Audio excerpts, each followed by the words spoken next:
Good morning, everyone. I'd like to acknowledge and thank some people who are here with us this morning. Nassau County Police Department Commissioner Patrick Ryder, FBI Long Island Gang Task Force Resident Agent in Charge Michael Lewis, United States Postal Service Office of the Inspector General Special Agent in Charge Matthew Madafri, U.S. Postal Inspection Service Catherine Searless, the Rockville Centre Police Department, the New York State Police, and the NYPD. We are here to announce the indictment of two individuals for allegedly trafficking narcotics, multiple kilograms of cocaine and fentanyl through the Postal Service. Lance Holmes, who is also known as DJ Love Dinero, is 40 years old and a resident of Hollis, Queens. He works as a disc jockey for Sirius XM. He was arrested on Tuesday evening and arraigned yesterday before the Honorable Tammy Robbins on charges of operating as a major trafficker, 2 counts of attempted criminal possession of a controlled substance in the first degree, conspiracy in the second degree, and conspiracy in the fourth degree. Operating as a major trafficker is the highest narcotics charge available in New York State. The defendant faces a potential maximum of 25 years to life in prison. His bail was set at $500,000 bond or $250,000 cash. His co-defendant, Adriana Lewis, is a 31-year-old Rockville Centre resident who works as a postal carrier in Hempstead out of the 11550 post office, which is located at 200 Fulton Avenue. She was arrested on Tuesday and arraigned yesterday on charges of criminal facilitation in the second degree and the fourth degree, 2 counts of attempted criminal possession of a controlled substance in the first degree, and conspiracy in the second degree, and conspiracy in the fourth degree. She faces a potential maximum of 20 years in prison. Her bail was set at a $100,000 bond or $50,000 cash. She has been suspended from her job as a postal worker. In March of 2021, this office, along with members of the FBI Long Island Gang Task Force, ATF Long Island, and others, arrested 40 defendants accused of selling narcotics in the Hempstead area.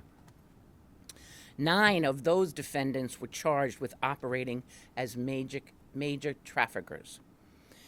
When you take down a narcotics investigation of that size, it leaves a vacuum, and people look to fill the void that we made by making those arrests.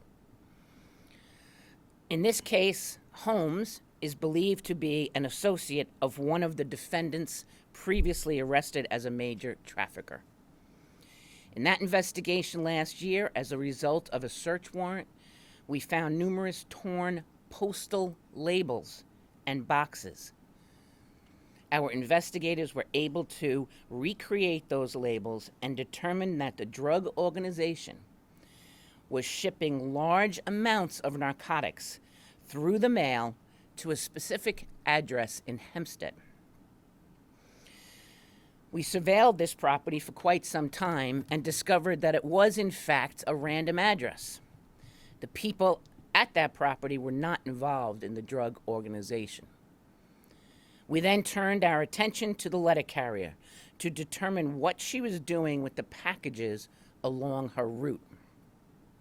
Lewis allegedly indicated that the packages were delivered, but did not physically deliver them to the intended address.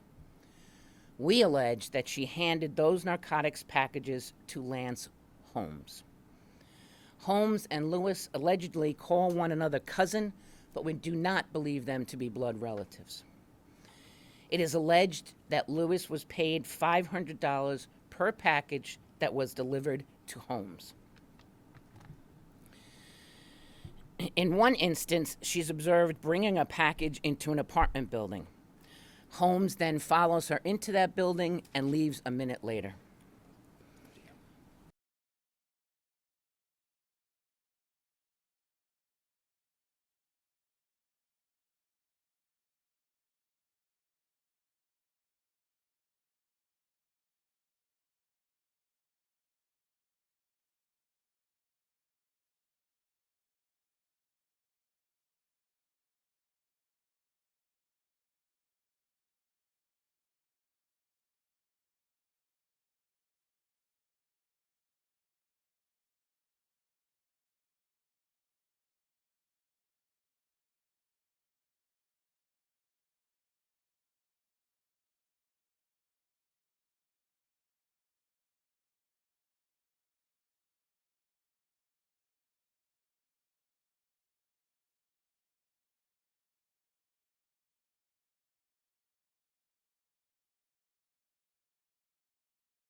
Based upon our review of the records, we can retroactively extrapolate that Holmes received at least 27 kilograms of narcotics along this postal route from October 2021 to January 2022.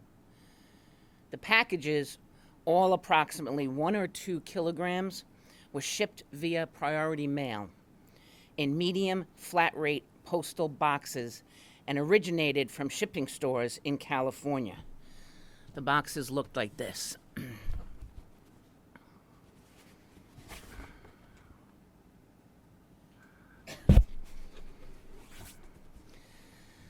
Several packages that were destined for Hempstead and the surrounding areas were intercepted from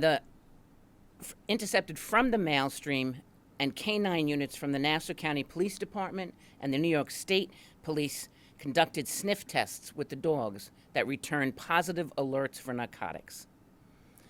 The senders of these packages went to great lengths to avoid K-9 detection. In some cases, the drugs were shrink-wrapped, wrapped in fabric softener sheets, covered in grease, and or wrapped in neoprene-type materials.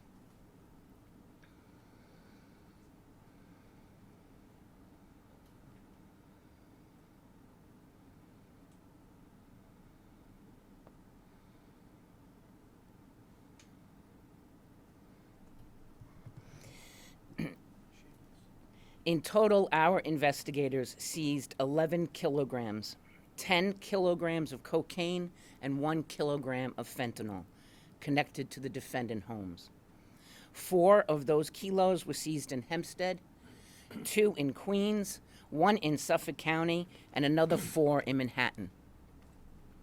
After those 4 kilograms were seized in Manhattan, Holmes had the gall to contact the police department, the post office, and question what happened to his packages. During the course of this investigation, Holmes was very surveillance conscious. He drove erratically, sometimes in circles, trying not to be followed. We also believe he switched up vehicles to confuse our investigators. By arresting these defendants, we have struck an important blow against the narcotic trade here in Nassau County. We have shut down a major pipeline into Long Island. The wholesale price for a kilogram of cocaine is approximately $28,000 to $32,000, and a kilo of fentanyl is more than $50,000. 0.003 grams of fentanyl can kill a person. The 1 kilogram of fentanyl that we seized has more than 300,000 deadly doses.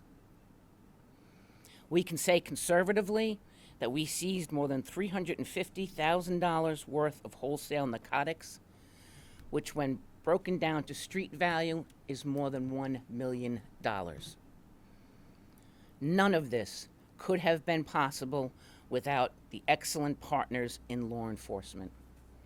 I want to thank our partners at the FBI Long Island Gang Task Force, the United States Postal Service Officer of Inspector General, the U.S. Postal Inspection Service, the Nassau County Police Department, the Rockville Centre Police Department, New York State Police, and the NYPD. And of course, we cannot forget our 4-legged friends in the K-9 units of the Nassau County Police Department and State Police. With that, I'd like to hand this over to our Commissioner of Police, Patrick Ryder. Thank you. Good morning. And first of all, I want to thank the District Attorney's Office, who does not get enough credit.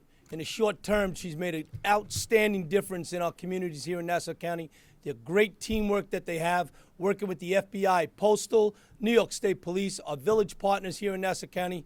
And of course, you can't forget our K-9, because our K-9 is out there. The 10 dogs that we have in Nassau County are all capable of doing different tasks here, whether it's a body recovery or a drug detection. So an outstanding job. You heard the district attorney say over 300,000 doses. 300,000 doses. Year to date, we have 412 overdoses here in Nassau County. 80 of them have been fatal. 80. Most of them have fentanyl inside that cocaine or heroin that they choose to use. The lives that are being saved here today by the work that's being done here by this team is immeasurable. But I will tell you this, is that this team that you see here will continue to work every day to continue to give our victims a voice and do what is right to make sure that we remove the drugs off our streets and put the bad guys in jail where they belong. Thank you.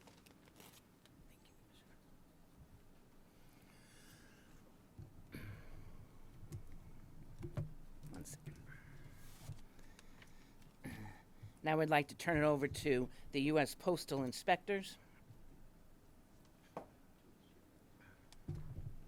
Thank you. Good morning. On behalf of the U.S.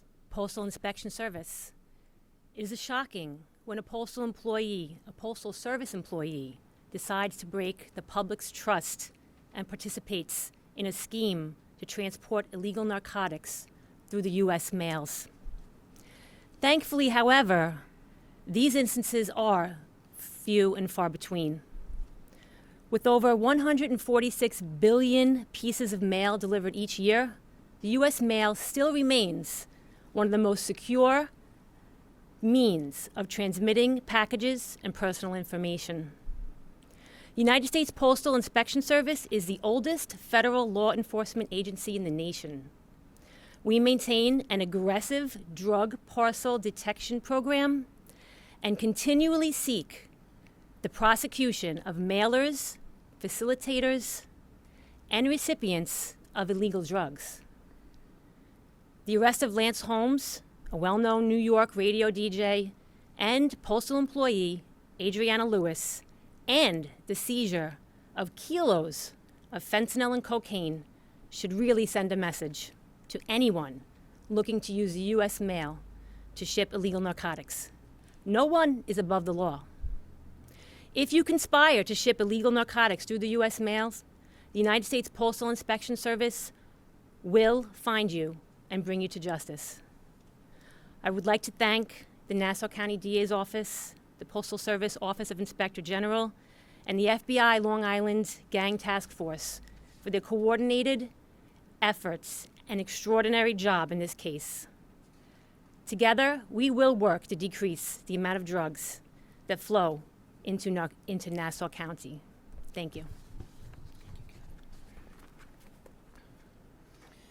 And now I'd like to introduce Special Agent in Charge, Matthew Madafri of the U.S. Postal Service, Office of Inspector General, Northeast Area Field Office. Thank you. Good morning. The special agents of the U.S. Postal Service Office of Inspector General are dedicated in maintaining the integrity of the Postal Service and its personnel. I just want to remind everybody, though, the overwhelming majority of postal employees are hardworking, dedicated, honest individuals and who uphold those values. But unfortunately, there are some that choose to trade their integrity to commit crimes with others. The agents of the Postal OIG, though, will work tirelessly to ensure that those individuals are brought to justice. Congress continues to highlight the Postal OIG's ongoing efforts to investigate narcotics trafficking investigations involving Postal Service employees. We're also very thankful to have developed such great partnerships here with our law enforcement partners and with the Nassau County DA's office in fighting all of these crimes. Thank you.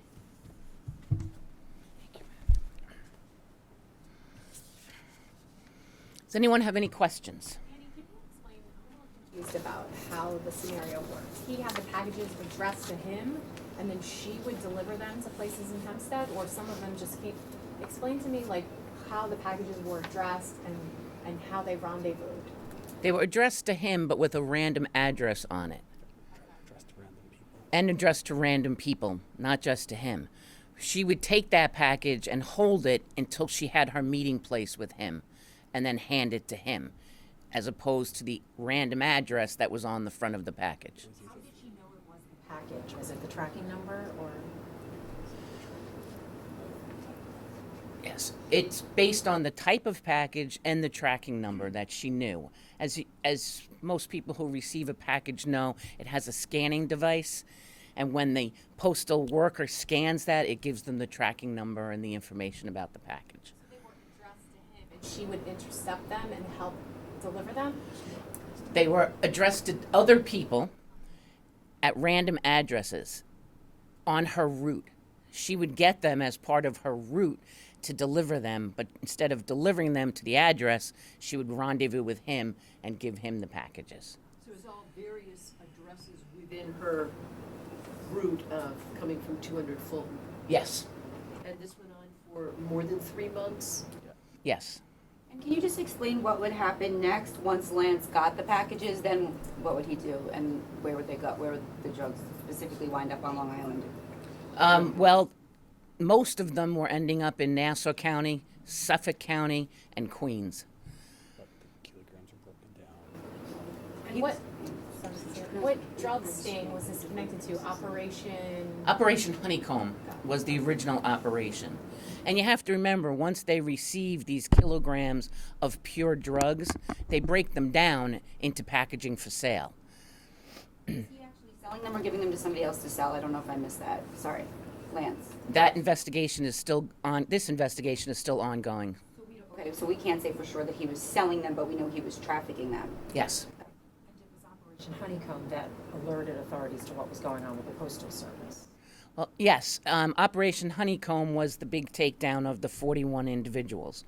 When we executed a search warrant after that operation was taken down, we found the postal labels and receipts ripped up.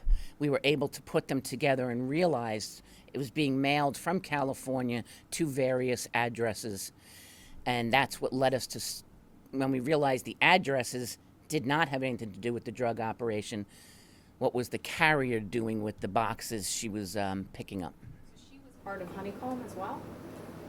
No, she was part of the investigation out of Honeycomb that led to Lance and to her arrest.